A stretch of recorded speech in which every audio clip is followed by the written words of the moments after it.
महाराष्ट्राचे माजी लाडके मुख्यमंत्री आणि विद्यमान उपमुख्यमंत्री जे महाराष्ट्रामध्ये लाडके भाऊ म्हणून जे प्रसिद्ध आहेत, ते लाडक्या बहिणीचे लाडके भाऊ म्हणून एकनाथभाई शिंदे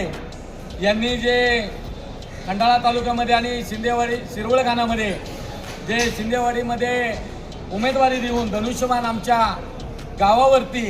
एक विश्वास दाखवून एक धनुष्यबाण पुढून येण्यासाठी शिरवळखानातून आम्हाला उमेदवारी दिली। डॉक्टर मधुरा सागरशेठ सोनावणे यांना त्यांच्या वडिलांच्या याच्यामुळे आज उमेदवारी मिळाली आणि कट्टर हिंदुत्ववादी असणारे रमेशराव सोनवणे यांची सुनबाई त्यांना या ठिकाणी धनुष्यबाणाची उमेदवारी मिळाली। त्याबद्दल एकनाथभाई शिंदे,